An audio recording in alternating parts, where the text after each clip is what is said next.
Praise Lord. It's Good Friday, శుభ శుక్రవారం కదా. It's to be celebrated, not to మౌన్. ఆమెన్.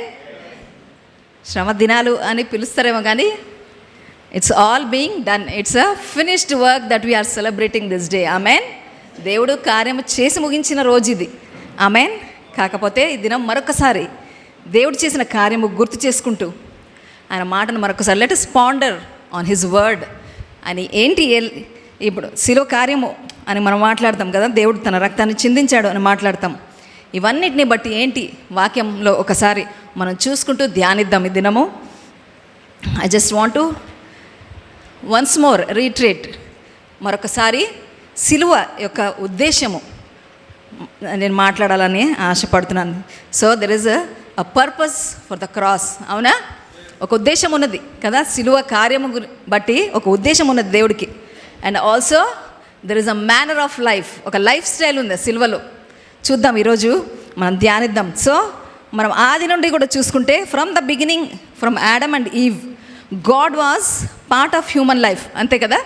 దేవుడు ఆదామును సృష్టించి అవ్వను కూడా తయారు చేసి ఇచ్చి ప్రతిదినము వారితో సహవాసం చేస్తూ వారి జీవితంలో ఒక భాగముగా ఆయన ఉంటూ వచ్చారు. So since man's spirit is from God, its desire is always to go back to him. So ఇప్పుడు దేవుడు మనల్ని సృష్టించినవాడు, తన జీవవాయువు ఊది మనల్ని జీవాత్మగా చేశారు. అంటే మనలో ఈ ఆత్మ ఎక్కడి నుంచి వచ్చింది?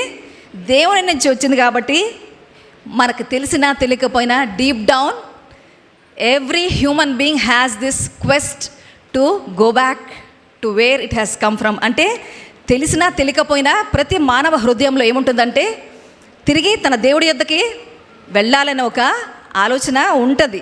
ఆమెన్. సో మనం సరిగ్గా జీవించిన వాళ్ళు ఏం ఆలోచిస్తారు మనం అనుకుంటాం కదా, but there is a void always. ఎంత దుష్టమైన జీవితం జీవించే వారికైనా హృదయ లోతులో ఆ స్పేస్ ఉంటుంది దేవుడి కొరకు. ఆమెన్.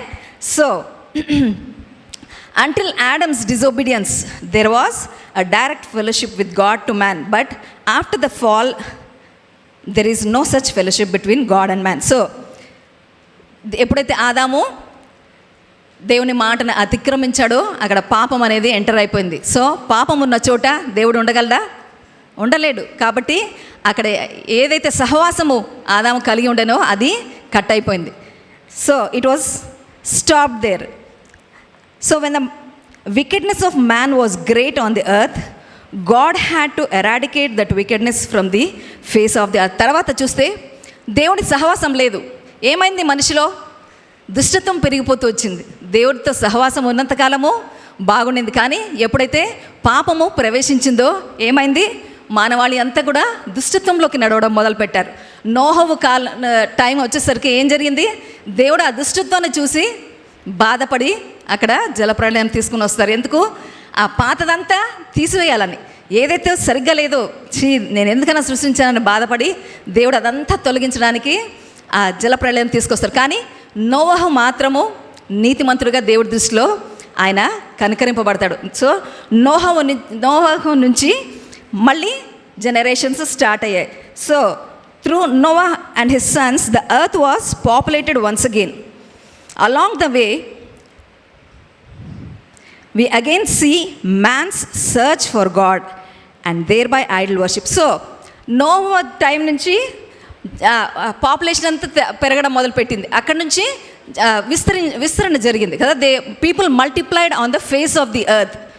కానీ మనం అబ్రహాము టైం వరకు చూసేసరికి అబ్రహాము ఏంటి బ్యాక్గ్రౌండ్? విగ్రహారాధికుడు. ఆయన తండ్రికి ఒక విగ్రహం యొక్క ఒక బిజినెస్ ఉండేది. సో వాట్ వీ అండర్స్టాండ్, దేవుని సృష్టి ఆదాముతో మొదలైంది, దేవుడు ఆత్మస్వరూపి, ఆ విధంగా గడిచింది. కానీ ఎప్పుడైతే దేవునితో సహవాసం కట్ అయ్యి మనిషి యొక్క దుష్టత్వం పెరిగిపోయింది, అంటే దేవుడు ఇన్వాల్వ్మెంట్ లేదు. సో అక్కడ ఏం తయారైంది? కానీ మనిషి హృదయంలో దేవుడు అనే ఆ కాన్సెప్ట్ ఉంది. అర్థం చేసుకోండి కదా. అబ్రహాం టైం వచ్చేసరికి దేవుడు అనేవాడు. So man realises there is something greater than himself. తనకంటే అధికమైనది, superior, there is something so దానికి ఏం చేశాడు, ఓకే తనలాగా అంటే తనకంటే కొంచెం గొప్పగా ఉండడానికి కదా ఏం చేశాడు, కిరీటం పెట్టాడు, అది పెట్టాడు, ఇది పెట్టాడు. So he thought that was God, అంటే అది దేవుడు అని ఆయన మనిషి అనుకుని అట్లా విగ్రహారాధన అనేది మొదలైంది. అర్థమవుతుంది కదా. So there is always this knowing in man's heart. మనిషి హృదయంలో దేవుడు అనే ఒక ఆ ఎరుక ఎప్పుడు ఉన్నదని మనం గ్రహించాలి. So along the way we again see man's search for God and thereby idol worship. By the time God called Abraham out of his country, his people and his father's house, he was also among the idol worshippers. Now God begins to speak and reveal. So ఏం చేశాడు, దేవుడు అది గమనించారు కదా. అబ్రహామును పిలిచే సమయంకి మనిషి వెతుకుతున్నాడు దేవుడి కొరకు. సో అబ్రహాముని దేవుడు పిలుచుకున్నాడు, అబ్రహామా నీ ఇంటి వారి నుంచి నీ ఆ ఏ పనిలో నువ్వు ఉన్నావో ఆ పని నుంచి బయటికి రా, నేను చూపించే స్థలంలోకి నువ్వు రమ్మని పిలిచినప్పుడు ఆయన విధేయత చూపిస్తాడు. అబ్రహాము విధేయత చూపిస్తాడు కదా. ఆయన పిలిచినప్పుడు అబ్రహాంకి ఏమి అంటే దేవుడు ఆత్మస్వరూపి ఇవేమి తెలీదు. ఆయనకి తెలిసిందల్లా ఆయన చుట్టూ ఏముంది, విగ్రహారాధన ఉంది. కానీ when God spoke he obeyed his voice. Amen. So దేవుడు తను బయలుపరచుకోవాల్సిన అవసరత ఉంది. ఆ సమయం వచ్చేసరికి దేవుడు తను బయలుపరచుకోవాలి కాబట్టి ఒక మనిషిని ఏర్పాటు చేసుకొని, ఒక జనాంగమును ఏర్పాటు చేసుకొని, ఈ భూమి చూడండి, ఈ భూమి అందంతటా ఉన్న ప్రజలందరూ కూడా ఆయన చేసిన సృష్టియే కదా. కానీ వారందరూ కూడా విగ్రహాలే దేవుడు అనుకుని వారు ఆ విధంగా నివసిస్తున్నప్పుడు దేవుడు కలుగజేసుకొని తనను తాను బయలుపరచుకోవాల్సిన అవసరత ఉండింది. కాబట్టి అబ్రహాంను పిలుచుకున్నాడు. So Abraham, then Isaac and then Jacob and his sons. So మనం అది చూసినప్పుడు అబ్రహాం పిలిచినప్పుడు అబ్రహాం విధేయత చూపించి వస్తాడో, తర్వాత ఇస్సాకు తర్వాత యాకోబు పిల్లలు. కానీ ఆ పిల్లల టైంకి వచ్చేసరికి వారు దేవుడు పిలిచిన కనాను దేశంలోనే ఉన్నారు, కానీ ఇంకా సంపూర్ణంగా స్వతంత్రించుకోలేదు అక్కడ. ఆమేన్. అక్కడ మీరు ఎక్కడ చదివినా they were dwelling in Canaan, but it was not completely their land. వారు అన్యుల మధ్యలో దేవర్ సోజర్నర్స్ అని ఉంటుంది. వారు యాత్రికులుగా వారి మధ్యలో ఉన్నారు, కంప్లీట్గా వారి వశము కాలేదు. సో అక్కడి నుంచి ఏం జరిగింది, అక్కడ కనాన్లో ఎప్పుడైతే కరువు వచ్చిందో వాళ్ళు ఐగుప్తుకు వెళ్తారు. తెలిసిందే కదా కథ అంతా. సో ఐగుప్తుకు వెళ్ళిన తర్వాత అక్కడ ఎన్నేళ్ళు ఉన్నారు వాళ్ళు, 430 సంవత్సరాలు అక్కడ వారి దాసత్వంలో ఉన్న తర్వాత వారికి అప్పుడు బయటికి రావాలనిపిస్తుంది. అనిపించినప్పుడు దేవుడు అక్కడ నుంచి మొదలు దేవుడు తను బయలుపరచుకుని మోషేని ఏర్పాటు చేసుకుని తన ప్రజల్ని విడిపించి కనాను దేశంకి తీసుకొచ్చిన ఆ దృష్టాంతం అంతా మనకు తెలిసిందే కదా. So from here God begins to reveal himself. So అబ్రహాంతో మొదలైంది, కానీ తను ఏంటి, ఈ లోకంలో దేవుడు అంటే ఆ సృష్టికర్త అయిన దేవుడు ఏంటి, ఆయన కట్టడలు ఏంటి, ఆయన భూమి మీద ఎలా జీవించాలని తను చేసిన సృష్టి ఎలా జీవించాలి, ఇవన్నీ కూడా తన ప్రజల ద్వారా కదా మోషే ద్వారా అవన్నీ బయలుపరుచుకుంటూ వస్తారు దేవుడు. So God shows a people to represent him and to show to the whole humanity who he is and how man can be reconciled back to him. So తను ఏంటి, తిరిగి నా యొద్దకు నా ప్రజలు ఎలా రాగలుగుతారు, అవన్నీ మోషే ద్వారా తన ప్రజల ద్వారా ఆయన చెప్పుకుంటూ ఆయన వచ్చారు. So the 10 commandments were given to his people. So ఆ క్రమంలోనే 10 ఆజ్ఞలు ఇవ్వబడ్డాయి. ఆ ఆజ్ఞలో ఫస్ట్ ఏముంది, ఫస్ట్ ఆజ్ఞనే the search of man for God. దేవుడిని వెతుకులాట్లో వాళ్ళు ఏం కనిపెట్టారు, విగ్రహం కనిపెట్టారు. ఫస్ట్ ఆజ్ఞ. అందుకే దేవుడు ఏం చెప్పాడు, నేను తప్ప వేరే దేవుడు ఉండడానికి వీలేదు. ఎందుకంటే అవి దేవుళ్ళు కాదు, they are man made idols కదా. మనిషి సృష్టి చేసినది, అది దేవుడు ఎట్లా అవుతారు చెప్పండి. దేవుడు మనల్ని సృష్టించాడు కదా, మనం తిరిగి దేవునికి ఒక రూపమును ఇవ్వలేము. సో ఫస్ట్ ఆజ్ఞ అదే ఇస్తాడు దేవుడు, నేను తప్ప వేరే దేవుడిగా ఉండడానికి వీల్లేదు, విగ్రహాలు ఉండడానికి వీల్లేదు. This was something very new teaching for the Israelites. So యూదులందరికీ వాళ్ళు ఎక్కడున్నారు, ఐగుప్తులో ఏముంది, వారి చుట్టూ విగ్రహారాధన ఉంది. సో దేవుడు ఎప్పుడైతే ఇది మాట్లాడతారో వాళ్ళకి అది కొత్తగా ఉంది టీచింగ్ కదా. విగ్రహం కాదంటే మరి ఏంటి దేవుడు, మనకు కనపడే దేవుడు కావాలనుకున్నారు వాళ్ళు కదా. కాబట్టి మాటికి కూడా వాళ్ళు ఏం చేస్తూ వచ్చారు, తప్పిపోతూ వచ్చారు. ఎంత దేవుడు చెప్పినా మాటికి వారి చుట్టూ ఉన్న విగ్రహాల వైపే వారి హృదయం తిరుగుతూ వచ్చింది కదా. తప్పపట్టలేం వాళ్ళని కదా. మనం కూడా సత్యం తెలియనప్పుడు ఎలా ఉన్నాము? We thought what we did was right. మనము మన తాతలు ముత్తాతల నుంచి చేసిందే మనం చేస్తున్నాం, తప్పే ఉంది అనుకునేవారు కదా. సత్యము బోధపడే వరకు మనం కూడా అలాగే జీవించాం. So until then they were surrounded was with Egyptian culture. So they were used to all those practices.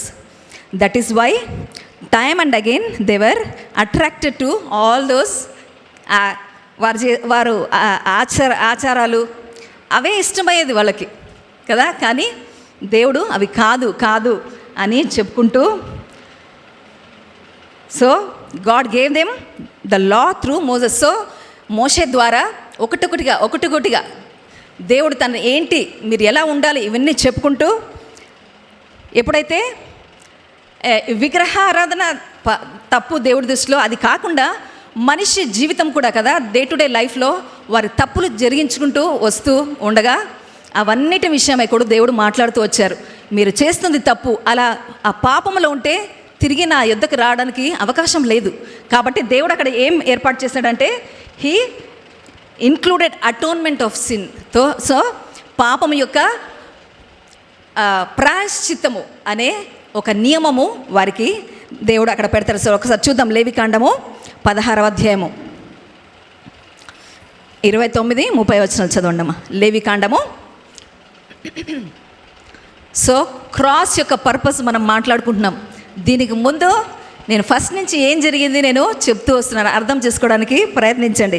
లేవికాండము 16వ అధ్యాయము 29. ఇది మీకు నిత్యమైన కట్టడ.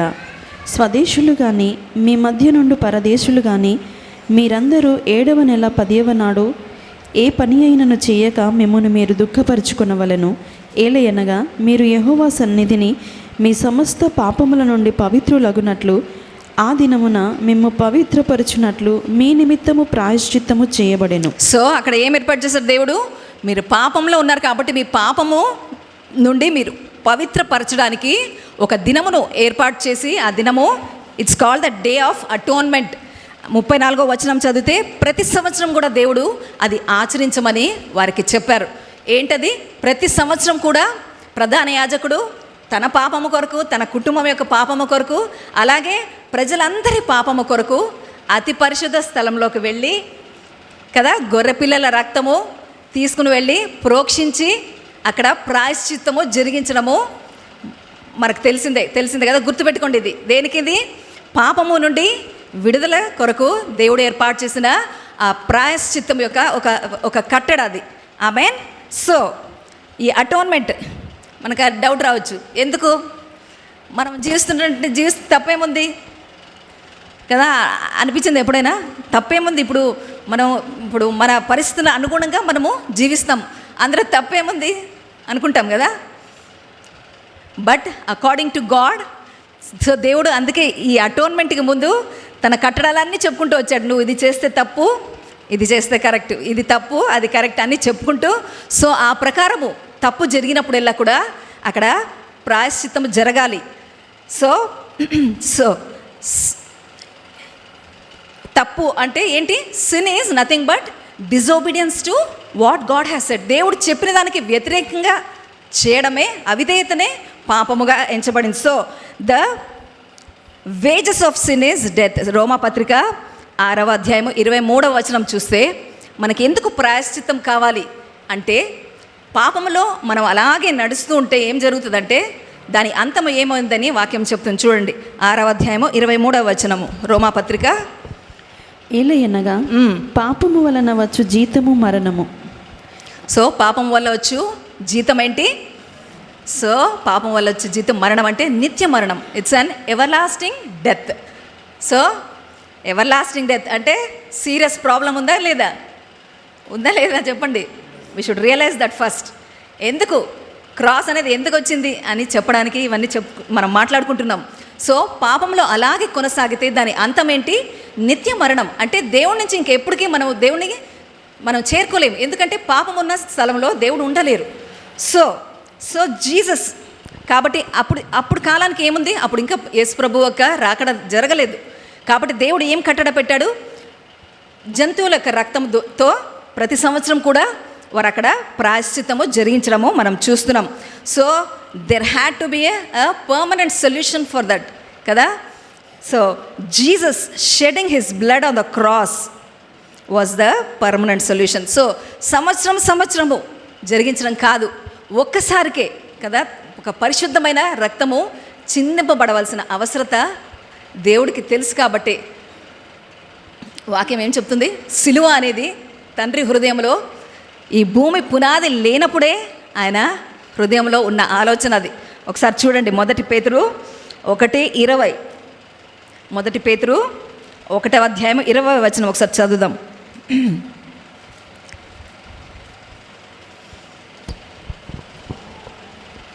ఆయన జగత్తు పునాది వేయబడక మునుపే నియమింపబడను గాని తన్ను మృతులలో నుండి లేపి తనకు మహిమనిచ్చిన దేవుని ఎడల తన ద్వారా విశ్వాసులైన మీ నిమిత్తము కడవరి కాలముల యందు ఆయన ప్రత్యక్షపరచబడెను. ఆయన జగత్తు పునాది చదువు. ఆయన జగత్తు పునాది వేయబడక మునుపే నియమింపబడెను గాని తన్ను మృతులలో నుండి లేపి తనకు మహిమనిచ్చిన దేవుని ఎడల. ఆమెన్. సో ఆయన అంటే ఎవరు? ప్రభు. He indeed was foreordained before the foundation of the world but was manifest in these last times for you. So ఆయన జగత్తు పునాది వేయబడకముందే దేవుని యొక్క ఆలోచన ఏంటి? సిలువ అనే ఆలోచన తండ్రి కలిగి ఉన్నాడు. We see the love of God in that. Amen. So మనిషి సృష్టించిన తర్వాత పడిపోతాడు, దానికి ఒక సొల్యూషన్ కూడా దేవుడు ముందే ఆలోచన కలిగిన దేవుడు. ఎంత మంచి దేవుడు కదా. మన గురించి మనకు తెలియదు. నేను ఎప్పుడు అంటుంటా కదా, నాకు బైబిల్ చదివే వరకు ఓకే, నేను పాపంలో ఉన్నానన్న ఒక జ్ఞానం కూడా నాకు లేదు. అట్లా జ్ఞానం లేకపోతే ఏమవుతుంది చెప్పండి? మన జీవిత విధానంలో మనం ఎలా వెళ్ళిపోతాము? అంతమేమవుతుంది? నిత్య మరణము. God is so gracious. అందుకే ఏముంటుంది? వెదకి రక్షించే దేవుడు మన దేవుడు కదా. మనకు తెలీదు, మనకి పాపం యొక్క జ్ఞానం లేదు. Who came first? Jesus came to us. మనల్ని వెతుక్కుంటూ, నీకు తెలియదు కాబట్టి నేను వెతుక్కుంటూ వచ్చాను, ఇది సత్యము అని మనకు బయలుపరిచిన దేవుడు. So Jesus was the pass over lamb. So 1 కొరింథీ 5:7 ఒకసారి చదువుదాం. సో పరిశుద్ధ రక్తం, అక్కడ ప్రతి సంవత్సరము జంతువుల యొక్క రక్తము చిందింపబడుతుంది, కానీ అది ఎప్పుడైనా టెంపరీగా ఉండిపోయింది, కానీ పర్మనెంట్గా ఒక సొల్యూషన్ దేవుడు వెతికాడు. సో 1 కొరింథీ 5:7 ఏముందంటే, మీరు పులిపిండి లేనివారు గనుక క్రొత్త ముద్ద అవుటకై ఆ పాతదైన పులిపిండిని 5:7 అమ్మా. 5:7 చదువు. మీరు పులిపిండి లేనివారు గనుక క్రొత్త ముద్ద అవుటకై ఆ పాతదైన పులిపిండిని తీసి పారవేయుడి. ఇంతేకాక క్రీస్తు అను మన పస్కా పశువు వధింపబడెను. క్రీస్తు అనే చదువు. క్రీస్తు అను మన పస్కా పశువు వధింపబడెను. సో అక్కడ జంతువు, ఇక్కడ ఏమంటున్నారు? పస్కా పశువు ఎవరు? ఇప్పుడు ఇక్కడ యేసుప్రభు అని వాక్యం సెలవిస్తుంది. So this is how God has ordained Jesus to be given for us. So ప్రభువుని పస్కా పశువుగా దేవుడు ఏర్పాటు చేశారు. సో యోహాను సువార్త కూడా చదివితే 1:29 మనం చూద్దాం ఒకసారి. యోహాను సువార్త 1:29. మరునాడు యోహాను యేసు తన యొద్దకు రాగా చూచి, ఇదిగో లోక పాపమును మోసుకొని పోవు దేవుని గొర్రెపిల్ల. లోక పాపమును మోసుకొని పోవు గొర్రెపిల్ల. అక్కడ ప్రజలందరికీ మీరు అర్థం చేసుకోవాలి, అప్పటి వరకు పాత నిబంధన ఉంది. ఆ ప్రజలందరికీ కూడా ధర్మశాస్త్రం ఏంటో, ప్రవక్తలు చెప్పిన మాట ఏంటో ప్రతి ఒక్కరికి తెలుసు. కాబట్టి యోహాను, బాప్తిజం ఇచ్చి యోహాను అక్కడ ప్రకటిస్తున్నాడు, ఇదిగో మనకి వాగ్దానం చేయబడిన ఆ గొర్రెపిల్ల ఈయననే అని ఆయన అనౌన్స్మెంట్ ఇస్తున్నారు. ఆమేన్ కదా. చాలాసార్లు వాక్యం ప్రకటింపబడుతుంది, విన్నవారు రక్షింపబడతారు, లేనివారు లేదు. ఇట్స్ ఆల్వేస్ లైక్ దట్ కదా. ఆ కాలం కూడా అదే, ప్రభువే వచ్చి తను ప్రకటించిన కదా, విన్నవారు విన్నారు, లేనివారు లేదు. ఈ దినం కూడా అదే జరుగుతుంది కదా. కానీ సువార్త ప్రకటింపబడాలి. ఏంటది? లోక పాపం మోసుకొని పో గొర్రెపిల్ల ఈయనే అని చెప్పాడు ఆయన. సో మనకి డౌట్ రావచ్చు, ఎందుకు రక్తము ఎందుకు రక్తం అని మాట్లాడుతున్నాం, ప్రాయశ్చిత్తానికి రక్తం ఎందుకు అని మనం ఒకసారి చూస్తే లేవికాండము 17 అధ్యాయము 11వ వచనం ఒకసారి చదువుదాం. లేవి, రక్తము దేహమునకు ప్రాణము, మీ నిమిత్తము ప్రాయశ్చిత్తము చేయునట్లు బలిపీఠం మీద పోయుటకై దానిని మీకు ఇచ్చి తిని. ఆమెన్. ఏముంది రక్తంలో? ఏముంది? ప్రాణము. ఇప్పుడు మరణానికి ఆపోజిట్ ఏంటి? జీవము. జీవం దేనిలో ఉంది? జీవము దేనిలో ఉంది? రక్తంలో ఉంది. ఇప్పుడు చూడండి, లుకేమియా అనుకుందాం, అంటే ఇట్స్ అ బ్లడ్ క్యాన్సర్, అంటే బ్లడ్ ఇంప్యూర్ అయిపోయింది. మనకు కూడా ఏంటి? Our blood is impured with sin. మనం పాపము వల్ల మనలోని రక్తం అంతా ఏమైంది? చెడుగా అయిపోయింది. సో దీన్ని తీసి it should be replaced with good blood కదా. ఇప్పుడు ఈ పాపం అనే రక్తము తొలగించబడి మంచి రక్తం మనలోకి రావాలి, అప్పుడు మనం బ్రతుకుతాం కదా. మరణించకుండా మనకి ప్రాణం కావాలి, జీవం కావాలి. దేనిలో ఉంది? రక్తంలో ఉంది. కాబట్టే ఏ పాపము లేని పరిశుద్ధమైన రక్తము యేసయ్య రక్తము. సో ఆ రక్తము ప్రాయశ్చిత్తముగా, అంటే మన పాపపు రక్తము తొలగించబడి ఆయన రక్తము మనకి ఇవ్వబడింది. ఆమెన్. అర్థమైంది కదా. వై బ్లడ్ అంటే మరణానికి ఆపోజిట్ ఏంటి? జీవము. ఆ జీవం ఎందులో ఉంది? రక్తంలో ఉంది. మన రక్తంలో ఉన్న పాపము అది తీసివేసి దేవుడు తన రక్తముతో మనల్ని నింపాడు. You have to accept this by faith. ఇది ఎట్లా జరుగుతుందంటే ట్రాన్స్ఫ్యూజన్ అంటే బ్లడ్ ఇది తీసి అది ఎక్కిస్తామా? కాదు. You accept it by faith. ఏంటి? మన కొరకు ఆయన అతి పరిశుద్ధమైన రక్తము ఆయన చిందించాడు. దేని కొరకు? మన పాపము రక్తము తీసివేసి ఆయన రక్తము మనకి మన శరీరాల్లో నింపడానికి. So that we will live, we will not see death but we will live. Amen. అర్థమైంది కదా. సో హెబ్రీ పత్రిక 9వ అధ్యాయము 12వ వచనం కూడా ఒకసారి చూద్దాం. హెబ్రీ పత్రిక 12వ అధ్యాయము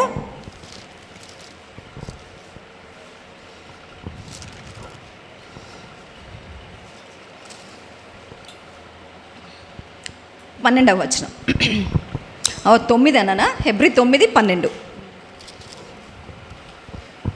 మేకల యొక్కయు కోడల యొక్కయు రక్తముతో కాక తన స్వరక్తముతో ఒక్కసారే పరిశుద్ధ స్థలములో ప్రవేశించును.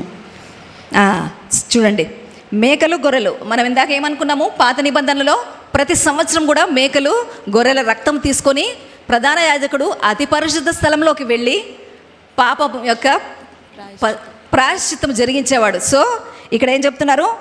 Not with the blood of goats and calves but with his own blood he entered the most holy place. అతి పరిశుద్ధ స్థలంలోకి ప్రభువు ప్రవేశించి ఒక్కసారి, once for all, his blood was shed on the cross. ఒక్కసారి, ఇంకా మాటికి అవసరం లేదు. ఆయన తన పరిశుద్ధమైన రక్తాన్ని ఆ శిలువ మీద ఆయన కార్చాడు. Amen. So it was no more necessary every year. ప్రతిసారి కూడా మనకి అవసరం లేదు. The moment you accept the lord in to your life, that's how your sin is removed from you. Amen. So ఈ శిలువ కార్యము ఎలా మన జీవితం మీద మనం ఆపాదించుకుంటామని ఒకసారి చూస్తే, so we appropriate this finished work of the cross through faith and obedience. So ఈ శిలువ కార్యము మన జీవితంలో మనం ఎట్లా దాన్ని అనుభవించగలుగుతామంటే విశ్వాసము ద్వారా, అదేవిధంగా విధేయత ద్వారా. విధేయత ఎందుకు అంటున్నారంటే, మొదటిసారి మనం అంగీకరిస్తాం ప్రభువుని, మన పాపం అంతా క్షమింపబడుతుంది, ఆయన పరిశుద్ధ రక్తం కడిగివేసి ఆయన రక్తం చేత మనల్ని నింపి నూతన సృష్టిగా మనం చేయబడ్డాం. అక్కడితో అయిపోతుందా? ఈ జీవితకాలం నడవాలి కదా. మళ్ళీ పాపం చేయకుండా ఉంటామా? చేస్తాము. So what it says is, so you are cleansed with the precious blood of Jesus from all your sins, and now if this has to continue, you should be under the protection of the blood. So ఈ ఏదైతే నూతన జీవితం మనకి ఇవ్వబడిందో, పాపరహితమైన జీవితంలో మనం కొనసాగాలంటే మనము ఆయనలో నిలిచి ఉండడము ప్రాముఖ్యం. ఆ రక్త కోటలో మనము నిలిచి ఉండడము చాలా ప్రాముఖ్యం. ఒకసారి మనం చూద్దాం. ఎక్సోడస్ చాప్టర్లో చూస్తే నిర్గమ కాండము 12వ అధ్యాయము, మీకు ఈజీ గుర్తుపెట్టుకోవచ్చు. చూడండి, నిర్గమ కాండము 12వ అధ్యాయము 21వ వచనం నుంచి 23. ఎగ్జోడస్ 12. కాబట్టి మోషే ఇశ్రాయేలుల పెద్దలనందరినీ పిలిపించి వారితో ఇట్లా నేను మీరు మీ కుటుంబముల చొప్పున మందలో నుండి పిల్లలను తీసుకొని పస్కా పశువును వధించుడి. పస్కా పశువు ఇక్కడ చూడండి మళ్ళా. మరియు హిస్సోపు కుంచె తీసుకొని పల్లెములోనున్న రక్తములో దాని ముంచి ద్వారబంధపు పైకమ్మికిని 2 నిలువు కమ్ములకును పల్లెములోని రక్తమును తాకింపవలెను. తరువాత మీలోనెవరును ఉదయం వరకు తన ఇంటి ద్వారము నుండి బయలు వెళ్ళకూడదు. ఇంటి ద్వారం నుంచి ఎవరు బయటికి పోదు. ఏం చెప్తున్నాడు అక్కడ ఐగుప్తు దాసత్వంలోంచి బయటికి తీసుకొని వచ్చేప్పుడు ఫైనల్గా ఇంకా ఫరో వాళ్ళని ఎంతకీ వదిలిపెట్టట్లేదు. సో ఫైనల్గా దేవుడు అక్కడ మరణ దూతను పంపించబోతున్నాడు. కానీ తనను నమ్ముకున్న తన బిడ్డల మీద కూడా సేమ్ ఉగ్రతను తీసుకున్నాడు కదా. There is always a differentiation between his people and who are not his people. Amen. So తన ప్రజల రక్షణ కొరకు ఏం చెప్పాడు ప్రభు అంటే, ఆ పశు యొక్క రక్తం తీసుకొని ఆ రక్తాన్ని అప్లై చేసుకోమన్నారు. ఎట్లా? ద్వారబంధం ఉంటుందా? ఊహించుకున్నారా? స్క్వేర్గా ఉంటుంది కదా ద్వారబంధము. ఏం చెప్పాడు? పైన అంటించండి, సైడ్స్ అంటించండి. అంతేనా? గడపకు అంటిలేదు. ఎందుకు అంటిలేదు ఆలోచించినారు ఎప్పుడైనా? ఆయన ఇటు పైన అంటిమన్నాడు, కింద వద్దని చెప్పా. అంటే అసలు అక్కడ మెన్షన్ చేయలేదు. ఎందుకంటే it's a precious blood which should not be trampled. మనము గడపకి వేస్తే ఏం చేస్తాము? నడిచేటప్పుడు వి ట్రాంపుల్ ఆన్ ఇట్ కదా. అది జరగకూడదని అక్కడ ఆజ్ఞ ఇవ్వబడలేదు. కింద మనం రాయము. ఆమెన్ కదా. హీదన్ ప్రాక్టీసెస్ గుర్తొస్తుంది ఏమన్నా? గడప దాటాలి, తొక్కొద్దు అంటారు. దేనికి? అక్కడ ప్రభు ఏం చెప్పాడు? అక్కడ ఆ పరిశుద్ధ రక్తము తొక్కకూడదు కాబట్టి మనము అక్కడ రాయలేదు. సో అక్కడ ఏం చెప్తున్నాడు? రాసిన తర్వాత ఎవరు బయటికి పోవద్దు. బయటికి పోతున్నారంటే దేవుని మాటను అవిధేయత చూపుతూ ఆ రక్తం తొక్కుతూ బయటికి వెళ్ళినట్టే కదా. Once you get out you are no more under the protection of the blood. అదే ఇక్కడ చెప్తున్నది. సో ఇక్కడ ఒబీడియన్స్. ఎందుకంటే దేవుడు ఏదైతే చెప్పాడో ఆ మాట ప్రకారం ఆ లోపల ఉన్నప్పుడే వారు క్షేమంగా ఉన్నారు. ఆ దాటి ఎవరైతే బయటికి వెళ్ళిపోయారో వాళ్ళు మరణదూతగా అప్పగించబడ్డారు. సో మనము అంతే. It's always important to abide in his word and obey his word. So ఒకసారి దేవుని రక్షణ పొందుకున్న తర్వాత if we have to continue under the protection of the blood, మనం ఏం చేయాలి?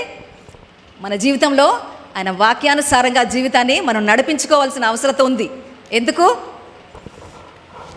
ఆ విధేయత లేకపోతే దాని అర్థం ఏంటి? ఇప్పుడు చదివాం కదా, ఆ గడప దాటి తొక్కుకుంటూ బయటికి వెళ్ళిపోయాం అంటే ఆ రక్త కోటలో మనం లేము. ఇంకా we're no more under the protection of the blood of Jesus. Amen. ఆ విధేయులకి ఆ ప్రొటెక్షన్ ఉండదనేది మనం గుర్తుపెట్టుకోవాలి. ఆమెన్. సో ఏదైతే శిలువ కార్యం జరిగింపబడిందో అది ఎలా మన మీద ఆపాదించుకుంటామంటే through faith and through obedience. మనలో ఆ విధేయత ఉండాలి. అంతము వరకు మనము కాపాడబడాలి. ఆయన పరిశుద్ధ రక్తం కింద, ఆ ప్రొటెక్షన్ కింద, ఆ కంచె కింద మనం ఉండాలంటే ఏముండాలి? మనలో దేవుని మాటకు విధేయత మనలో ఉండాలి. So anyone who did not obey that word of God did not have the protection. So the blood was applied to the అర్థమైంది కదా. డోర్ పోస్ట్కి ఇటు అటు పైన కింద ఎందుకు లేదంటే we trample. So the blood of Jesus should not be trampled. అంటే మనం ఎప్పుడు తొక్కేస్తాము? మనం అవిధేయత చూపించినప్పుడు automatically that indicates you are trampling on the precious blood of Jesus. గుర్తుపెట్టుకోండి, మనం అవిధేయత చూపిన ప్రతిసారి మనం ఏం చేస్తున్నాము? దేవుని పరిశుద్ధ రక్తాన్ని తొక్కుతున్నాం. We no more consider it precious. We look down on his blood. Amen. So let this be in our hearts. So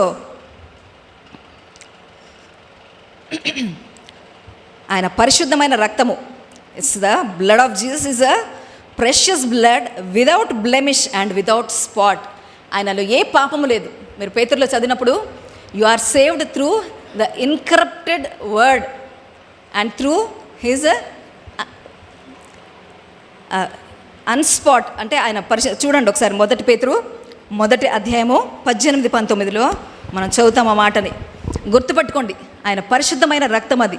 so చాలాసార్లు సిలువ కార్యము, సిలువలో రక్తము కదా, దేవుని రక్త కోట, కంచె, ఇవన్నీ మనం మాట్లాడతాం. But we have to recognize the preciousness of the blood. మనము ఆ విలువని గుర్తుపెట్టుకోవాలి హృదయాలలో. 1 పేతురు 1వ అధ్యాయము 18-19. పితృపారంపర్యమైన మీ వ్యర్థ ప్రవర్తనను విడిచిపెట్టునట్లుగా వెండి బంగారముల వంటి క్షయ వస్తువుల చేత మీరు విమోచింపబడలేదు గాని అమూల్యమైన రక్తము చేత, అమూల్యమైన రక్తము అనగా నిర్దోషమును నిష్కలంకమునగు గొర్రెపిల్ల వంటి క్రీస్తు రక్తము చేత, నిర్దోషము నిష్కళంకము అయిన గొర్రెపిల్ల రక్తము. ఆమెన్. It's so precious.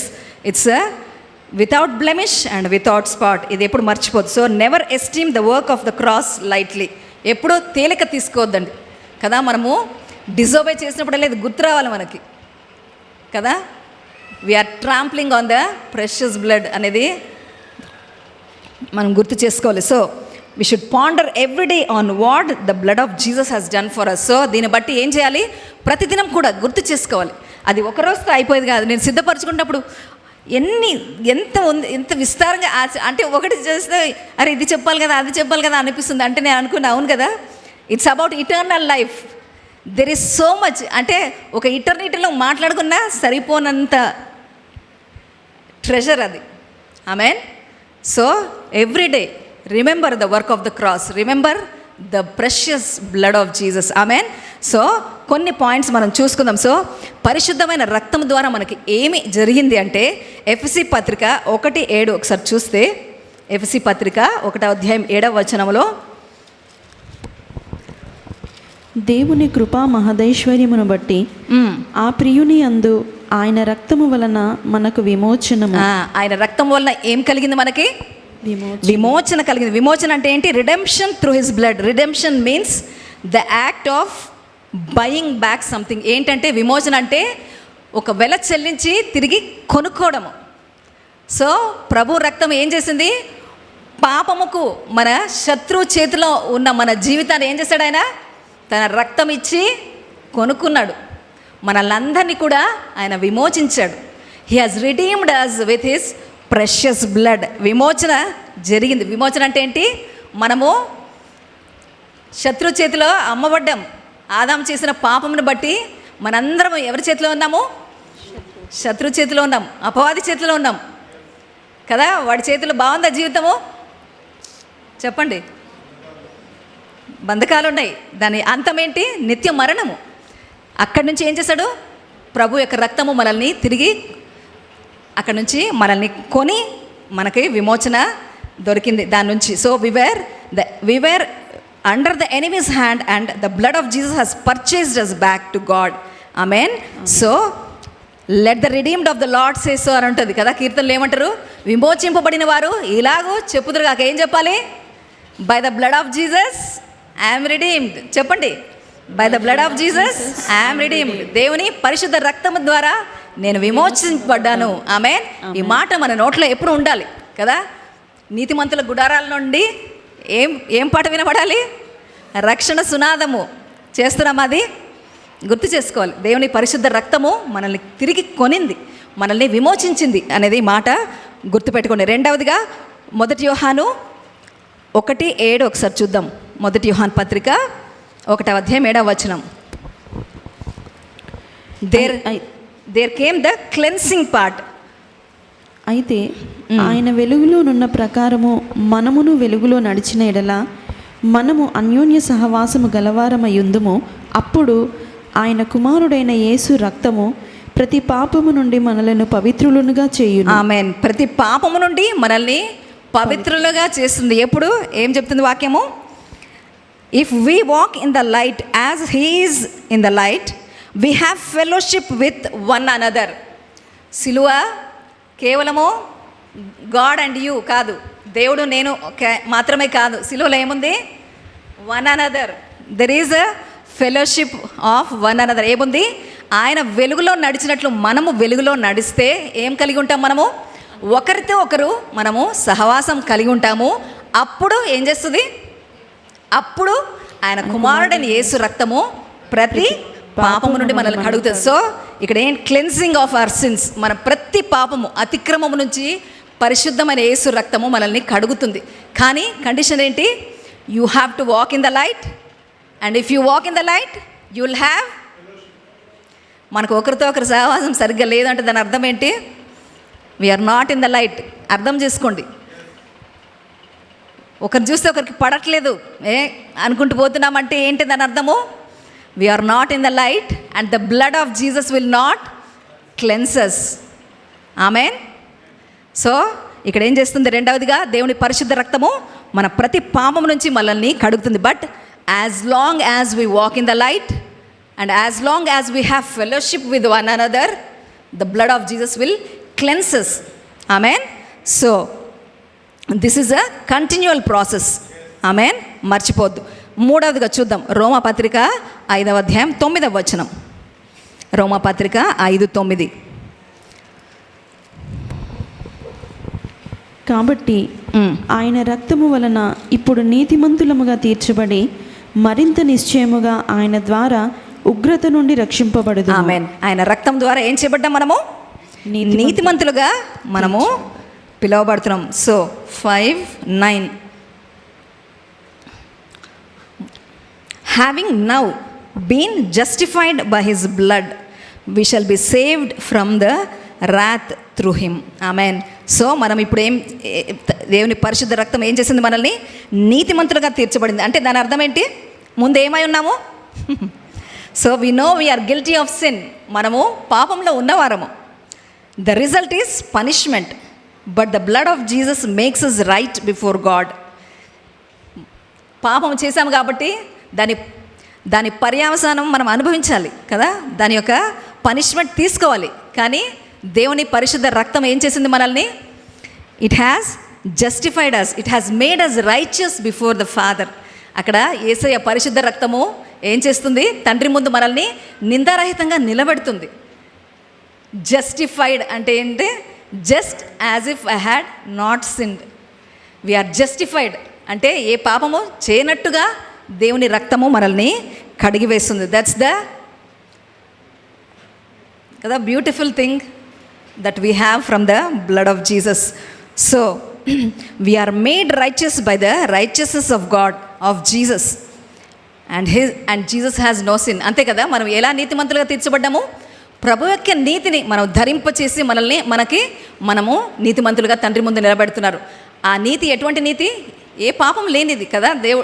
దేవుని రక్తంలో, ప్రభు యొక్క రక్తంలో ఏ పాపం లేదు. దాన్ని బట్టి మనము నీతిమంతులుగా మనం నిలబడుతున్నాం. So or good works or or good way of living will never take us to heaven. ఎప్పుడైనా గుర్తుపెట్టుకోండి, మనం ఏదో మంచివారు అంటే ఇప్పుడు దేవుళ్ళో ఉన్నాం కాబట్టి ఇలాగున్నాము అంటే దేవుడు లేని వాళ్ళు మంచి చేరా?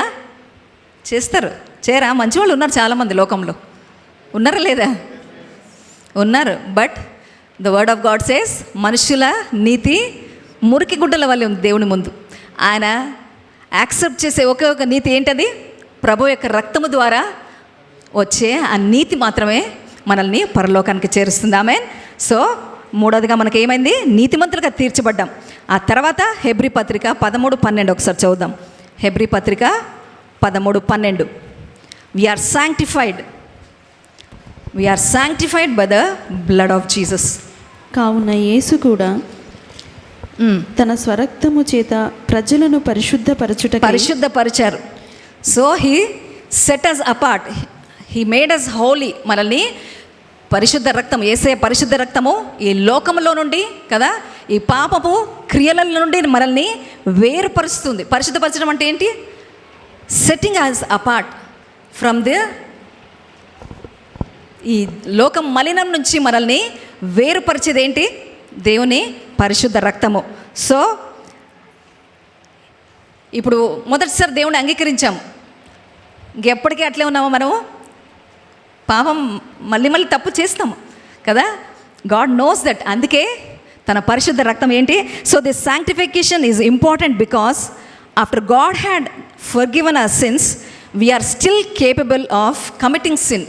మనము మాటికి పడిపోయేవారమే. కాబట్టి ఆయన పరిశుద్ధ రక్తం ఏంటి? 1 యోహాను 1:8 చదివితే, మనము పాపము లేని వారమని చెప్పుకొనిన ఎడల మనలను మనమే మోసపుచ్చుకొందుము కదా. ఒకసారి రక్షింపడ్డాము, నేను అసలు తప్పే చేయలేదా అని చెప్పగలమా మనం? ఎవరైనా అట్లా చెప్తున్నామంటే ఏమంటుంది? మనల్ని మనం మోసపరుచుకుంటున్నాం. తర్వాత మరియు మనలో సత్యం ఉండదు. సత్యం ఉండదు. మన పాపములను మనం ఒప్పుకొనిన ఎడల ఆయన నమ్మదగిన వాడును నీతిమంతుడును గనుక ఆయన మన పాపములను క్షమించి సమస్త దుర్నీతి నుండి మనలను పవిత్రులుగా చేయును. ఆమేన్. సో ఈ శాంక్టిఫికేషన్ ఎందుకు అవసరం అంటే, మనం మాటికి పొరపాటు చేస్తాం, తప్పు చేస్తూ ఉంటాం.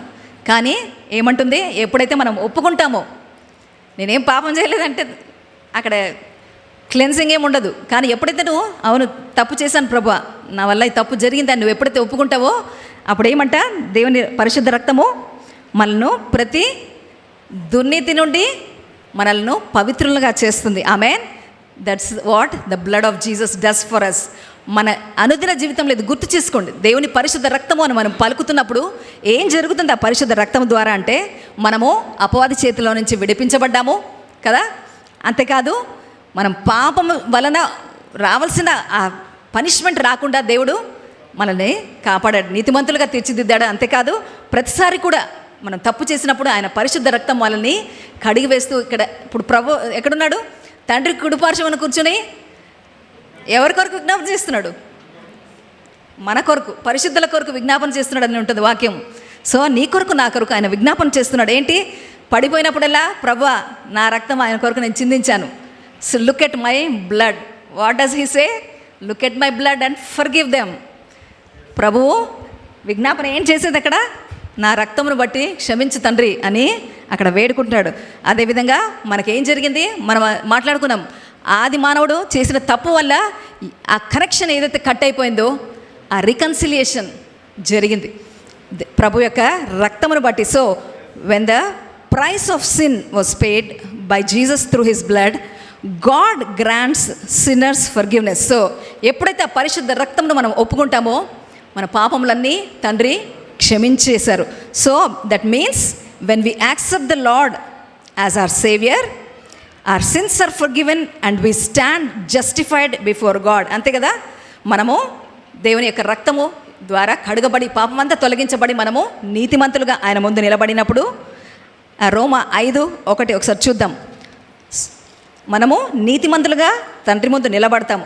దాన్ని బట్టి ఏం జరిగింది, కాబట్టి విశ్వాస మూలమున మనము నీతిమంతులుగా తీర్చబడి మన ప్రభువైన యేసుక్రీస్తు ద్వారా దేవునితో సమాధానము కలిగి ఉంది. దేవునితో ఏం జరిగింది, ఇప్పుడు నీతిమంతులుగా మనం నిలబెట్టి దేవునితో సమాధానం మనకు కలిగింది. We have the reconciliation back with the father. Amen. ఏదైతే ఆదాము దగ్గర కట్ అయిపోయిందో అది తిరిగి అది ఇక్కడ ప్రభు యొక్క రక్తం ద్వారా తిరిగి అది కట్టబడుతుంది. Amen. So this justification through the blood of Jesus restores the broken relationship between man and God. Amen. So అది సమకూర్పు మనకు జరిగింది. అదేవిధంగా మనకి నిత్య జీవం అనేది మనకి ప్రాప్తి అయింది. ఏమైంది, so the death and resurrection of Jesus brought absolute victory over sin. So ప్రభు యొక్క రక్తము శిలువలో చిందించడం ద్వారా ఏం జరిగింది, అక్కడ మనకు విజయము చేకూర్చబడింది. మన శరీర కార్యములను బట్టి, మన పాపమును బట్టి కదా, శత్రువు మీద కూడా సంపూర్ణంగా మనకు విజయం కలిగింది. So we also have victory over eternal death. ఏం జరిగింది, ప్రభు యొక్క శిలువ మరణము పునరుత్థానం ద్వారా నిత్య మరణాన్ని జయించాడు తండ్రి ప్రభు. Amen. So we have victory, we have eternal life. So ప్రభు యొక్క రక్తము చిందించడం ద్వారా ఏం జరిగింది, నిత్య జీవం అనేది మనకి ప్రాప్తి చెందింది. ఆమేన్. సో 1 పేతురు 1:3 ఒకసారి చదువుదాం. 1 పేతురు 1:3. మన ప్రభువగు యేసుక్రీస్తు తండ్రి అయిన దేవుడు స్తుతింపబడునుగాక. మృతులలో నుండి యేసుక్రీస్తు తిరిగి లేచుట వలన జీవముతో కూడిన నిరీక్షణ మనకు కలుగునట్లు. జీవముతో కూడిన నిరీక్షణ కలిగింది. ఎలా జరిగింది, త్రూ ద రిజరెక్షన్. మృతులలో నుండి యేసుక్రీస్తు తిరిగి లేచుట వలన మనకు సజీవమైన నిరీక్షణ. ఏంటది, ఆ నిరీక్షణ ఏంటి, నిత్య జీవము. It's eternal life. The hope of eternal life is given to us. అదేవిధంగా హెబ్రీ పత్రిక 2వ అధ్యాయము 14 నుండి 15 కూడా చదువుదాం. హెబ్రీ పత్రిక 2వ అధ్యాయము 14-15.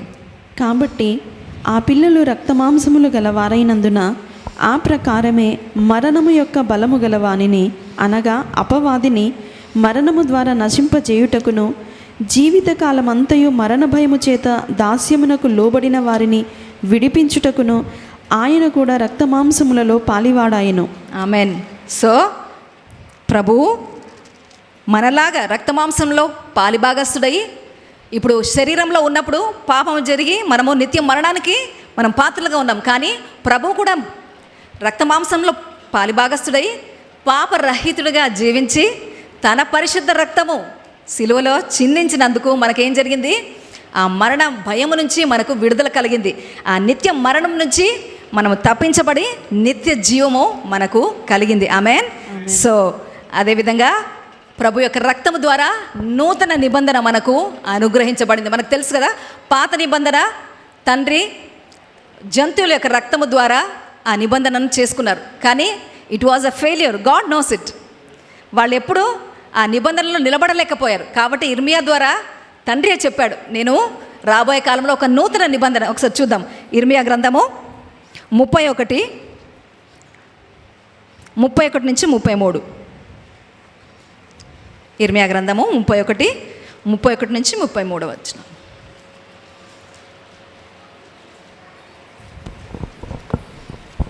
ఇదిగో నేను ఇశ్రాయేలు వారితోనూ యూదా వారితోనూ క్రొత్త నిబంధన చేయు దినములు వచ్చుచున్నవి.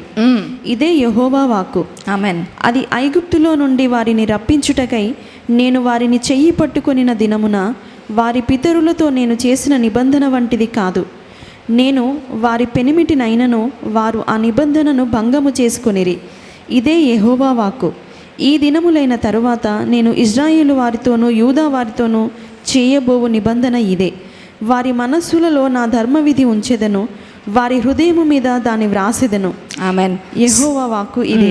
ఇది నేను కొత్త నిబంధన చేయబోతున్నాను, ఇది ఆ పాత నిబంధన వంటిది కాదు అని తండ్రియే చెప్తున్నాడు. సో మత్తయి సువార్త 26వ అధ్యాయం 28వ వచనం ఒకసారి చూద్దాం.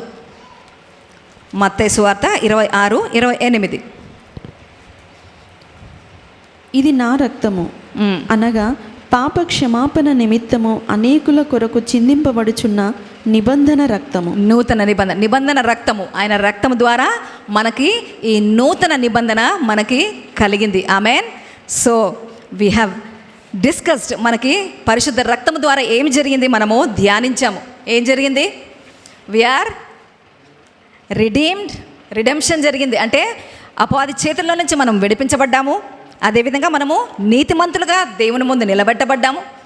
ఆ విధంగా నిలబెట్టబడ్డాం కాబట్టి దేవునితో తిరిగి సంబంధం మనము కలిగి ఉన్నాము. అదేవిధంగా ప్రతిసారి మనం పాపంలో పడిపోయినా సరే తిరిగి మనల్ని పవిత్రులుగా చేసేటువంటి ఆ క్లెన్జింగ్, ఆ శాంక్టిఫికేషన్ మనకి పరిశుద్ధ రక్తం ద్వారా జరుగుతుంది. అదేవిధంగా నిత్య జీవము అనే నిరీక్షణ మనకి ఇవ్వబడింది. అంతేకాదు నూతన నిబంధన ప్రజలుగా మనము చేయబడ్డాము. దేని ద్వారా? దేవుని యొక్క పరిశుద్ధమైన రక్తము ద్వారా. ఇది ఎప్పుడు మర్చిపోద్దండి. సో ఈ వర్క్ ఆఫ్ ద క్రాస్, ఈ finished work of the cross that can be applied to us through faith and obedience. ఈ మాట కూడా మర్చిపోవద్దు. మనము సిలువ రక్తాన్ని ఎలా మనం ఆపాదించుకుంటాం మన జీవితంలో? విశ్వాసంతో పలుకుతూ విధేయతతో కొనసాగాలి. ఆమెన్. ఇది ఎప్పుడు మర్చిపోద్దండి. అదేవిధంగా మనము గుడ్ ఫ్రైడే అన్నప్పుడల్లా 7 వాక్యాలు మనం మాట్లాడుకుంటాం కదా. ఆ 7 వాక్యాల ద్వారా ఒక లైఫ్ స్టైల్ ఉంది. ఎప్పుడైనా గమనించారు? అది ఒక లైఫ్ స్టైల్ ఉంది. ప్రభువు సిలువలో మరణిస్తూ కూడా ఆ 3.5 సంవత్సరాలు తను ఏదైతే బోధించాడో ఆ బోధ ప్రకారమే ఆ సిలువలో కూడా ఆయన మాటలు ఆయన పలికారు. మొదటి మాట ఒకసారి చూస్తే జస్ట్ నోట్ డౌన్. లూకా సువార్త 23:34. మొదటి మాట ఏంటంటే, father forgive them for they know not what they do. తండ్రి, చదువుమా. లూకా 23:34. తండ్రి, వీరేమి చేయుచున్నారో వీరెరుగరు గనక వీరిని క్షమించుమని చెప్పాను. ఆమెన్. సో వీరు ఏం చేయుచున్నారో వీరికి తెలియదు కాబట్టి క్షమించమంటాడు. వారు చేసేది వాళ్ళకి ఎందుకు తెలియదు కదా. రోమా సోల్జర్స్ ఏం చేస్తున్నారు? రోమన్ సోల్జర్స్ ఇప్పుడు అధికారులు చెప్పారు కాబట్టి వాళ్ళు ఏం చేస్తున్నారు?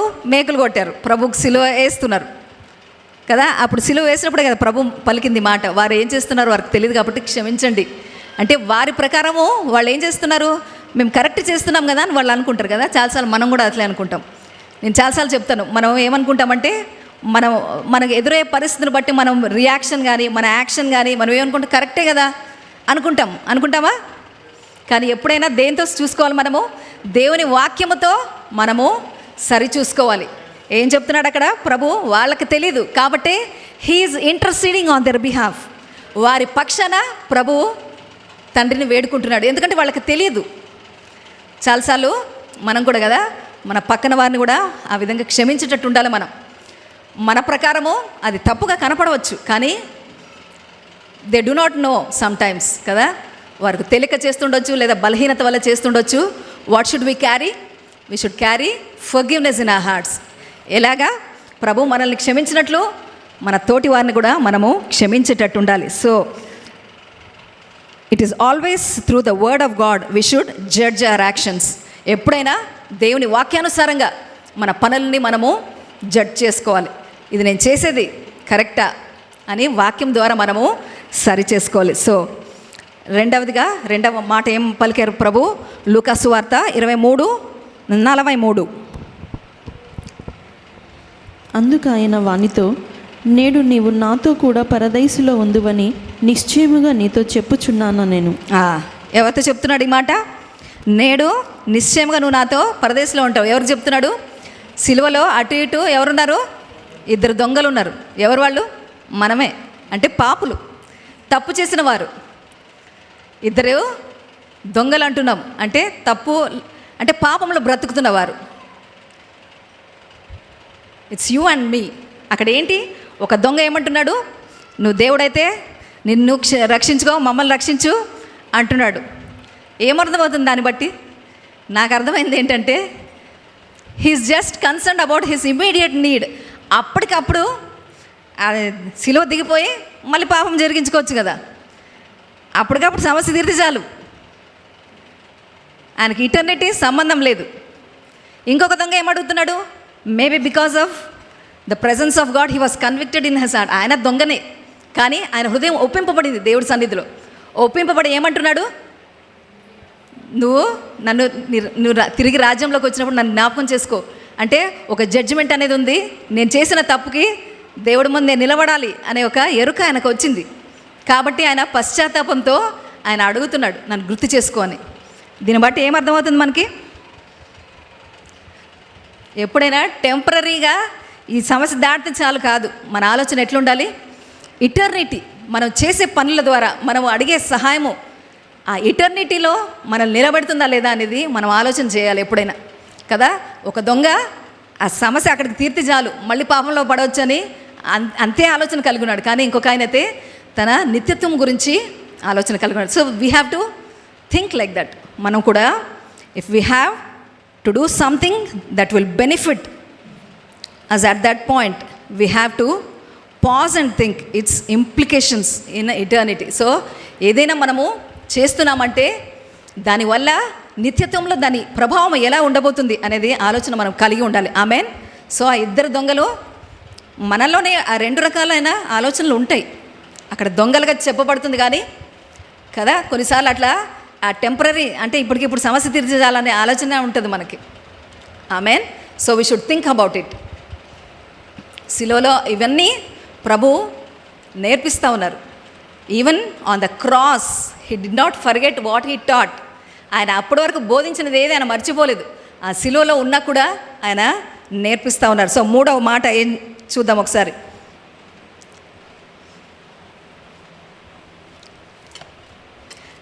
ఈ దొంగల విషయం ఇంకొక మాట కూడా ధ్యానిస్తున్నప్పుడు దేవుడు మాట్లాడుతున్నారు. So I felt that we as humans would be very judgmental in such situations.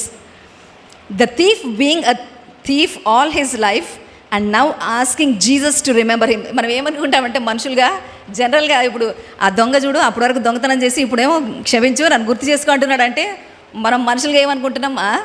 దొంగ ఏదవా ఇన్ని రోజులు దొంగగా బ్రతికి ఇప్పటికిప్పుడు వెళ్ళిపోదామని అంటే we judge people like that కదా. కానీ దేవుడి హృదయం ఏముంటుంది? లాస్ట్ మినిట్ అయినా సరే దేవుడి వైపు తిరగాలి. No one should perish. His heart is always that every one should be saved. ఈ హృదయము మనం క్యారీ చేయాలి.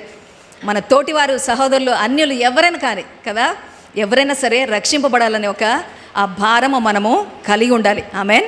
సో 3వ మాట చూసుకుందాం. యోహాను సువార్త 19వ అధ్యాయము 26-27 వచనాలు. యేసు తన తల్లియు తాను ప్రేమించిన శిష్యుడును దగ్గర నిలుచుచుండుట చూచి, అమ్మా, ఇదిగో నీ కుమారుడు అని తన తల్లితో చెప్పాను. తరువాత శిష్యుని చూచి, ఇదిగో నీ తల్లి అని చెప్పాను. సో సిలువలో ఉన్నారు కానీ తన బాధ్యతను మర్చిపోవట్లేదు. సో సిలువలో ఆ నొప్పిలో, బాధలో, అంటే sometimes we're in such circumstances, మనము ఒత్తిడిలో ఉంటాము, కానీ ఆ ఒత్తిడిని బట్టి మన బాధ్యతలు మనం మర్చిపోయేవారుగా ఉండొద్దు. ఆమేన్. దీని నుంచి నేర్చుకోవాల్సింది ఏంటి? మనము మన బాధ్యతలు ఎప్పుడూ మర్చిపోవద్దు. ఈ లోకరీత్యా కదా, ఒక తండ్రిగా, తల్లిగా, what ever your position is, never forget your responsibilities even in such circumstances. అంత ట్రయింగ్ సర్కమ్స్టాన్సెస్ అయినా సరే మన బాధ్యతలు మర్చిపోయేవారుగా మనం ఉండొద్దు. సో అంతేకాదు, never neglect your responsibilities towards your own family, your church or your jobs. ఎక్కడైనా సరే మీ ఒత్తిడిని బట్టి కదా, సంఘంలో బాధ్యతలు మర్చిపోవద్దు, కుటుంబం గురించిన బాధ్యత మర్చిపోవద్దు, మీ జాబ్స్లో కానీ బిజినెస్లో కానీ మీరు ఏ రకంగా మీరు జరిగించాలో అది కొనసాగించాలి. Depend on God for wisdom and guidance in such situations. మనం ఏం చేయాలి? అటువంటి పరిస్థితుల్లో దేవుడి మీద ఆధారపడాలి. అంతేకాదు, అక్కడ ఏంటి, యోహానికి అప్పచెప్తున్నాడు తన తల్లిని. కానీ ప్రభువుకు సోదరులు ఉన్నారు, తెలుసు కదా మనకి. ఈ హ్యాడ్ సిబ్లింగ్స్. యేసు ప్రభుకి సిబ్లింగ్స్ ఉన్నారు, తమ్ముళ్ళు, చెల్లెళ్ళు. ఎవరికి అప్పగించలేదు, యోహానికే అప్పగిస్తున్నాడు. ఎందుకు? అక్కడ ఎవరు లేరు, వాళ్ళు ఎవరు? No one was there. అంటే you should be always available to your God. దాని అర్థం ఏంటంటే, దేవుడు నీకు ఒక పని అప్పగించాలంటే ఏం ఉండాలి? సిద్ధపాటు ఉండాలి. Your availability is more important to God.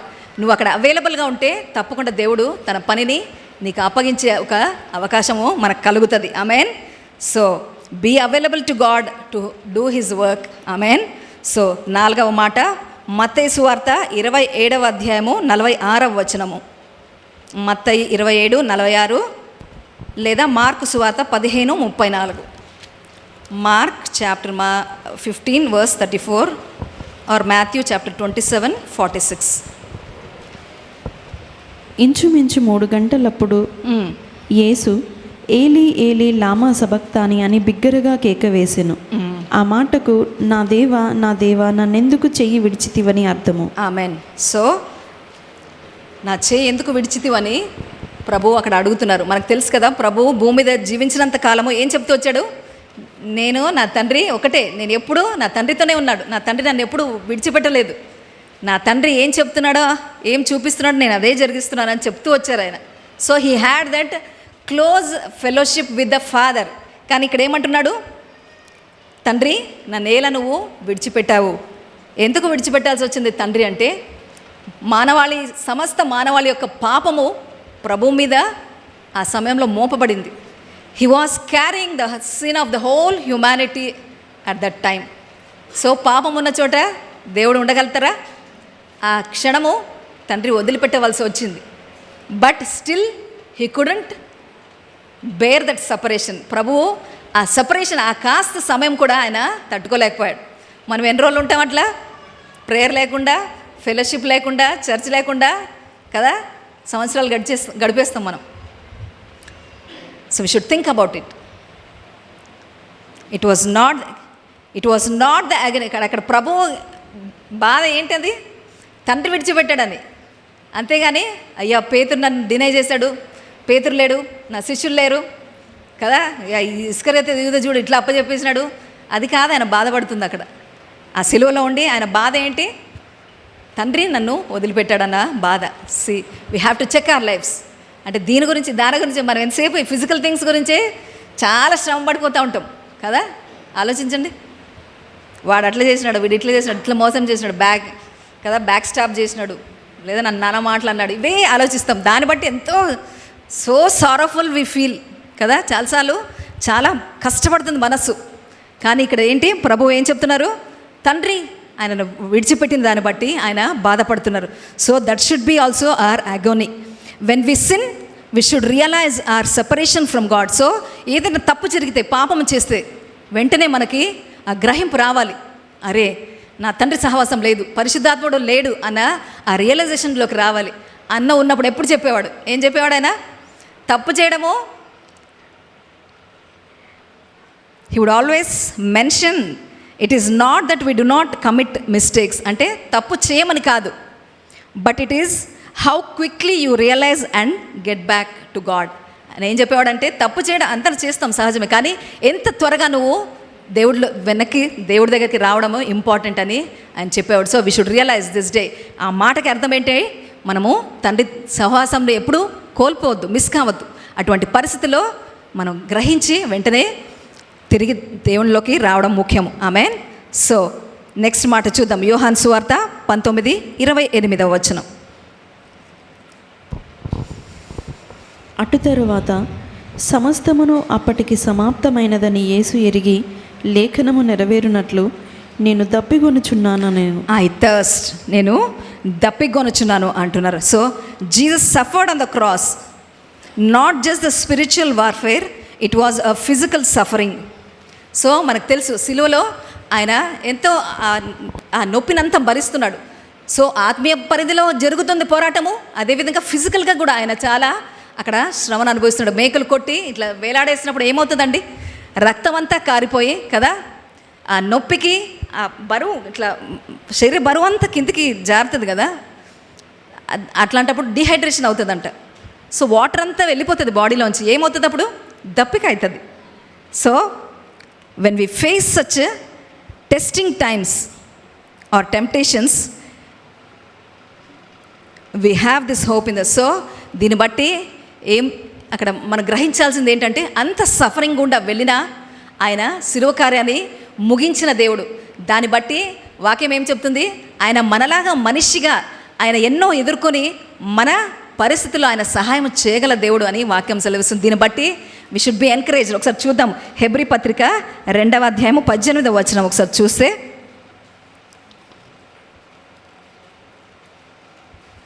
Hebrew పత్రిక 2:18. తాను శోధింపబడి శ్రమ పొందెను గనుక, శోధింపబడి శ్రమ పొందెను గనుక శోధింపబడు వారికిని సహాయం చేయగలవాడై ఉన్నాడు. ఆమేన్. అట్లాంటి శ్రమల గుండా మనం వెళ్ళినప్పుడు, అంటే సులువ వేక్కర్లేదు మనల్ని కదా, మనకు కొంచెం కొంచెమే చాలా శ్రమలుగా అనిపిస్తుంటాయి. అటువంటి పరిస్థితుల్లో కూడా ఏమంటున్నాడు? ఆయనకు తెలుసు కాబట్టి, ఆ శ్రమలేంటో, ఆ బాధ ఏంటో ఆయనకు తెలుసు కాబట్టి ఆయన సహాయం చేయగల దేవుడై ఉన్నాడు. ఆమేన్. అంతేకాదు మన తోటి సహోదరులు కూడా అటువంటి శ్రమల్లో వెళ్తున్నప్పుడు మనం కూడా ఎలాగుండాలి? చేయతనిచ్చినట్టు ఉండాలి.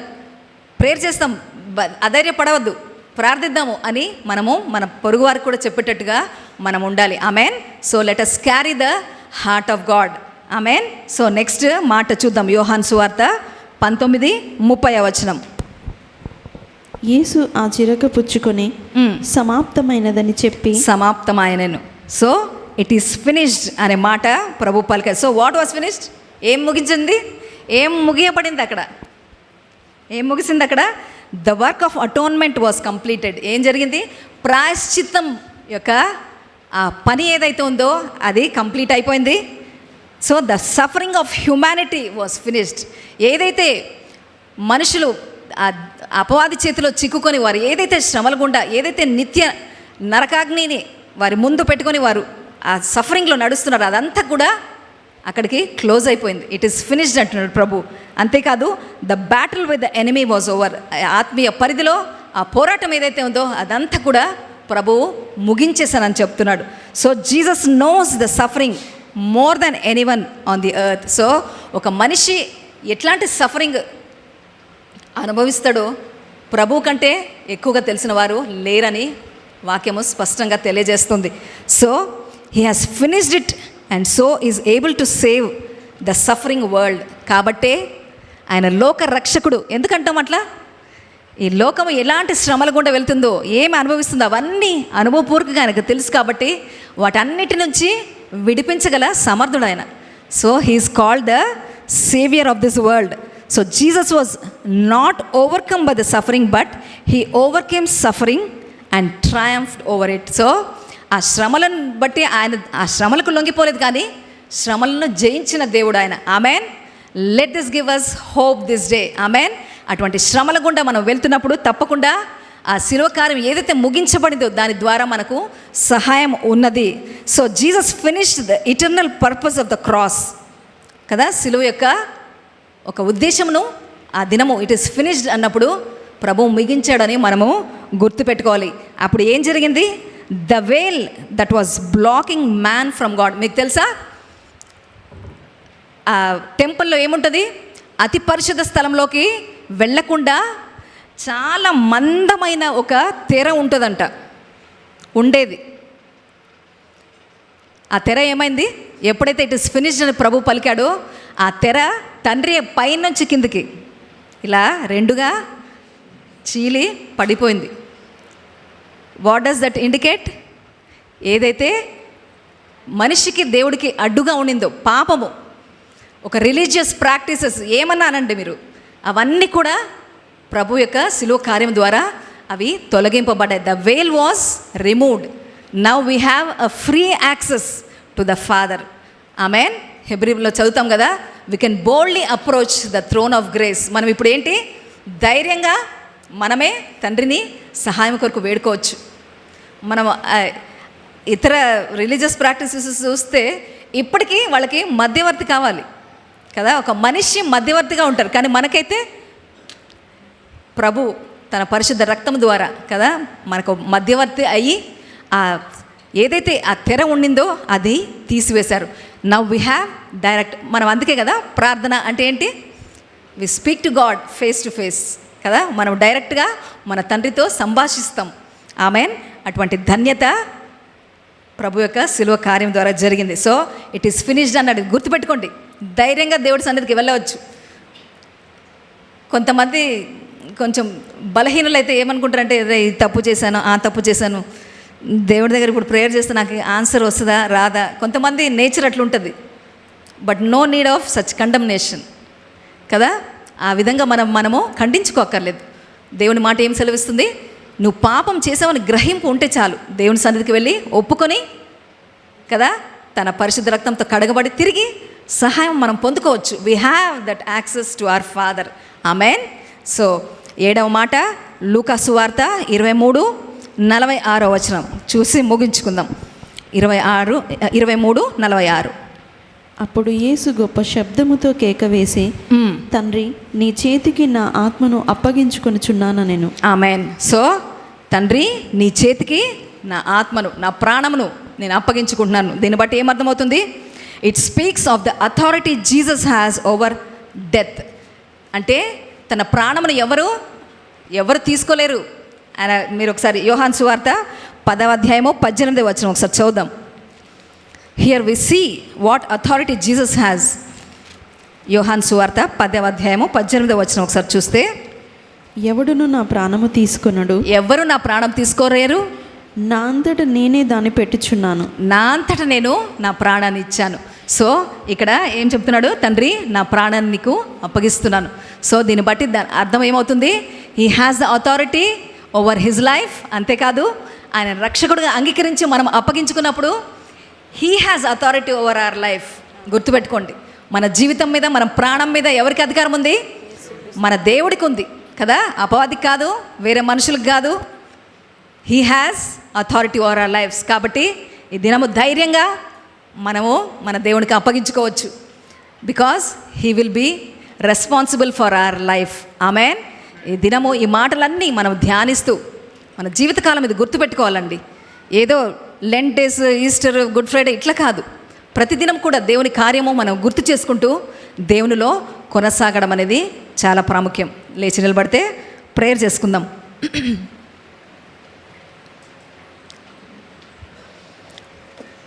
So the work of the cross is not only for our salvation, it's a lifestyle అనేది మనం మర్చిపోవద్దు.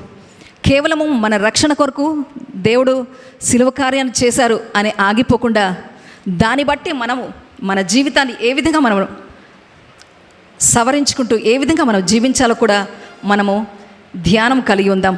ఈ దినం మనం మాటలు విన్నాం, దేవుని మాటలు విన్నాము. ఆయన శిలువలో ఉంటూ కూడా ఏ విధంగా మన జీవితం ఉండాలో ఆయన బయలుపరుస్తూ తన 7 మాటలు మాట్లాడినట్లుగా మనం చూస్తున్నాం. ఇది మనం జ్ఞాపకం చేసుకుందాం. ఒకవేళ ఇంకా అటువంటి జీవిత విధానం మనకు లేదు అని అనిపిస్తే దినం మరొకసారి దేవునికి అప్పగించుకుందాం.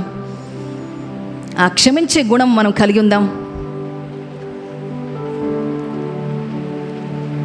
మనము నేను చేసేది సరియే అని కాక దేవుని మాటతో ప్రతిసారి మనల్ని మనం సరి చేసుకుంటూ దేవునికి అప్పగించుకునేటువంటి ఒక జీవిత విధానం మనం కలిగి ఉందాం.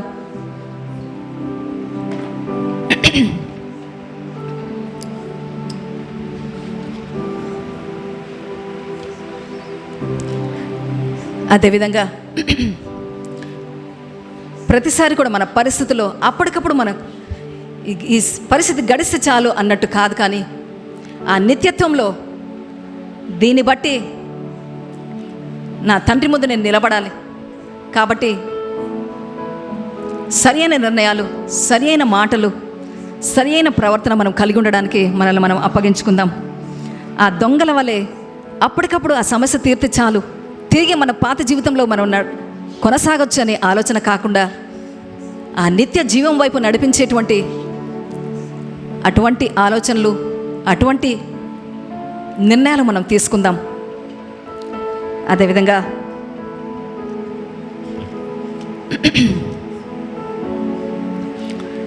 ఎంతటి శ్రమలైనా సరే మన బాధ్యతలు మర్చిపోకుండా దేవుని సహాయం పొందుకుంటూ మన జీవితాన్ని కొనసాగించేటట్లుగా మనల్ని మనం అప్పగించుకుందాం.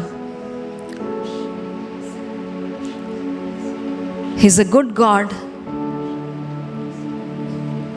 And he can sympathize with our situations.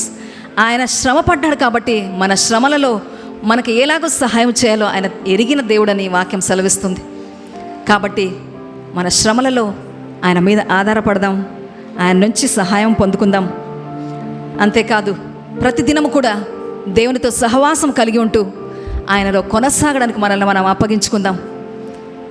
ఎక్కడైనా అటువంటి సహవాసం లేదు అని మనకు అనిపిస్తుంటే ఈ సమయంలో మరొకసారి దేవునికి అప్పగించుకుందాం. ఆ కార్యాలు ఏవైతే దేవునితో మనల్ని దూరం చేస్తున్నాయో వాటిని వదిలిపెడుతూ దేవునికి అప్పగించుకుందాం. తిరిగి ఆయన సహవాసంలో కదులుతూ మన జీవితాన్ని కొనసాగించుకుందాం. అదేవిధంగా ఆయన పడిన శ్రమలను బట్టి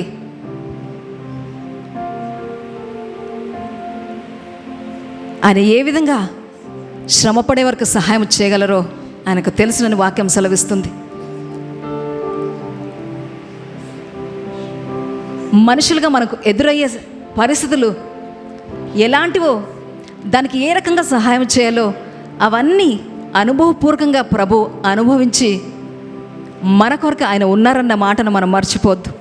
he suffered only to know what would be that suffering so that he could help అస్.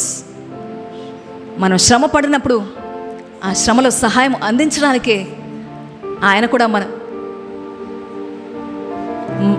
రక్తమాంసంలో పాలిభాగస్థుడయ్యి ఈ శ్రమలన్నీ కూడా ఆయన ఎదుర్కొన్నారు. And he knows how to help us. ఈ సమయంలో జ్ఞాపకం చేసుకుందాం. ఈ శిలువ ధ్యానాలు మనల్ని బలపరచడానికి కానీ ప్రభువుని చూసి అయ్యో అనడానికి కాదని మనం గుర్తు చేసుకుందామండి. మన కొరకు ఆయన శ్రమించాడు, కానీ అవన్నిటిని జయించి మనకొక జయ జీవితాన్ని మనకు అందించిన దేవుడు. కాబట్టి ఈ సమయంలో అటువంటి జయ జీవితంలో కదులుతూ ఆయన యొక్క సువార్తను, ఆ సువార్త యొక్క సువాసనను వెదజల్లేవారుగా మన జీవితాన్ని మనం కట్టుకుందాం. Oh lord, thank you this morning father. Yes lord, you finish the work of the cross my lord. ఆ శిలువ కార్యం మీరు చేసి ముగించేశారు తండ్రి. ఆ ముగించిన కార్యమును బట్టి నాయనా మేము మీ మీద ఆధారపడుతూ నీ కొరకు జీవించడానికి కృప చూపించమని ప్రార్థిస్తున్నాను. ఈ సమయంలో తండ్రి నీ మాటలు ప్రతి హృదయంలో ప్రభా అది నాటబడాలని ఆశపడుతున్నాను. Lord, help us to always have this meditation in our hearts my Lord. మా హృదయాలలో మీ మాట యొక్క ధ్యానము నిరంతరం ఉండేటట్లుగా కృప చూపించి నడిపించమని ప్రార్థిస్తూ ఈ సమయంలోనైనా కూడి వచ్చిన ప్రతి ఒక్కరిని జ్ఞాపకం చేసుకోండి. ఈ శిలువ కార్యం ఈ దినముతో ఆగిపోయేది కాదు. ప్రతిదినం కూడా ఈ ధ్యానం మాలో ఉంచి మమ్మల్ని నడిపించమని ప్రార్థిస్తూ మరొకమారు సమస్త మహిమ ఘనత ప్రభావాలు మీకే ఆరోపిస్తూ యేసు నామంలో అడిగి వేడుకుంటున్నాం తండ్రి. ఆమెన్.